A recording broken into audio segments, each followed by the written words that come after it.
Assalamualaikum warahmatullahi wabarakatuh. Perkenalkan, nama saya Repi Amalianti Anissa, kelas D dengan nomor pokok mahasiswa 202191131. Di sini saya akan memaparkan materi tentang perkembangan peserta didik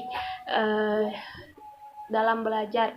Jadi di sini saya akan memaparkan yang pertama yaitu konsep belajar, yang kedua yaitu definisi para ahli belajar, yang ketiga yaitu prinsip belajar, yang keempat yaitu karakteristik belajar. Nah, yang pertama yaitu konsep belajar, di mana dalam konsep belajar yaitu ada arti. Dalam arti belajar, arti belajar menurut Kamus Besar Bahasa Indonesia atau KBBI, secara etimologis arti belajar yaitu berusaha memperoleh kepandaian atau ilmu. Nah, definisi ini memiliki pengertian bahwa belajar adalah sebuah kegiatan untuk mencapai kepandaian atau ilmu. Dan tujuan dari belajar yang pertama yaitu untuk mendapatkan pengetahuan, yang kedua yaitu penanaman konsep dan keterampilan, yang ketiga yaitu pembentukan sikap.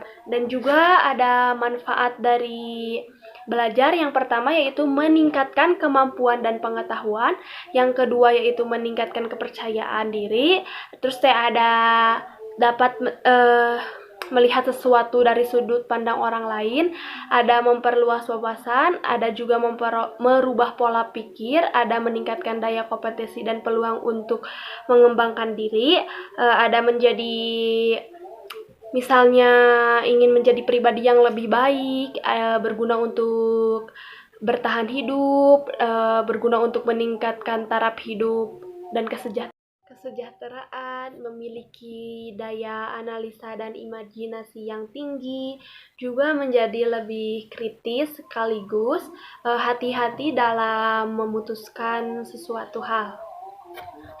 Kedua yaitu definisi menurut para ahli. Yang kesatu yaitu menurut Dimyati dan Mujiono tahun 2006, belajar merupakan suatu proses internal yang kompleks yang terlibat dalam proses internal tersebut adalah yang meliputi unsur efektif. Dalam mantra efektif berkaitan dengan sikap, nilai-nilai interest, dan penyesuaian perasaan sosial. Kedua yaitu menurut Jarama dan Zain 2010, belajar adalah proses perubahan perilaku berikut pengalaman dan latihan. Artinya, tujuan kegiatan adalah perubahan tingkah laku baik yang menyangkut pengetahuan, keterampilan maupun bahkan meliputi segenap aspek organisme atau pribadi. Dan yang ketiga yaitu menurut Hilgard dan Bowner tahun 1987, belajar sebagai suatu proses yang mana suatu kegiatan berasal atau berubah lewat reaksi dan suatu situasi yang dihadapi dengan karakteristik-karakteristik dari perubahan-perubahan efektivitas tersebut tidak dapat dijelaskan dengan dasar kecenderungan reaksi asli, kematangan atau perubahan-perubahan sementara dari organisme. Dan yang keempat yaitu menurut Sujana tahun 2010, belajar adalah suatu proses yang ditandai dengan adanya perubahan pada diri seseorang. Perubahan hasil proses belajar dapat ditunjukkan dalam berbagai bentuk seperti penambahan pengetahuan, pemahaman, dan tingkah laku, kecakapan, kebiasaan, serta perubahan aspek-aspek lainnya yang ada pada individu-individu belajar. Dan yang kelima yaitu menurut Trianto tahun 2011, belajar sebagai perubahan pada individu yang terjadi melalui pengalaman dan bukan karena pertumbuhan atau perkembangan tubuhnya atau karakteristik seseorang dari sejak lahir.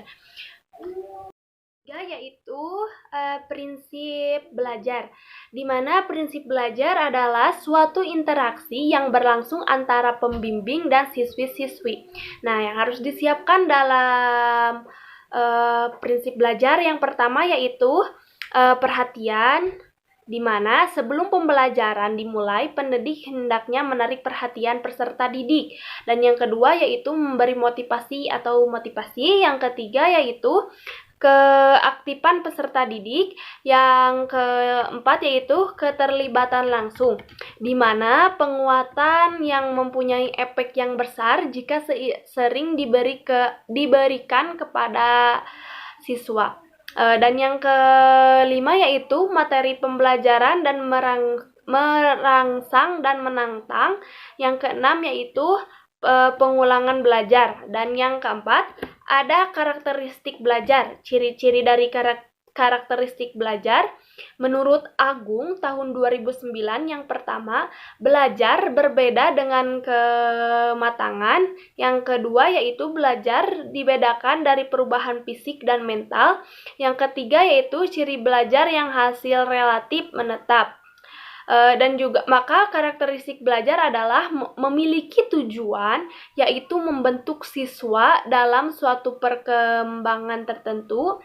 Terdapat mekanisme, prosedur, langkah-langkah, metode, dan teknik yang direncanakan.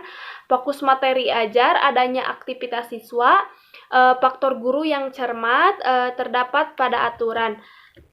Dan segitu materi yang saya sampaikan. Jadi kesimpulannya, belajar merupakan sebuah proses yang merubah tingkah laku seseorang yang memerlukan sebuah proses secara menerus. Dalam hal ini, banyak sekali faktor-faktor yang mempengaruhi proses belajar, sehingga diperlukan banyak latihan dan konsentrasi.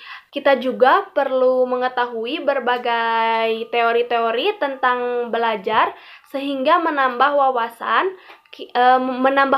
kita bagaimana cara belajar yang mampu membantu kita mendapatkan hasil yang maksimal, yang bagus, yang sangat diharapkan. Setelah kita belajar, tidaklah halnya menguasai teori saja, tetapi bisa kita aplikasikan dalam kehidupan sehari-hari, yang dapat membuat kehidupan kita jauh lebih baik. Sekian dari saya, mohon maaf bila ada kesalahan. Wassalamualaikum warahmatullahi wabarakatuh.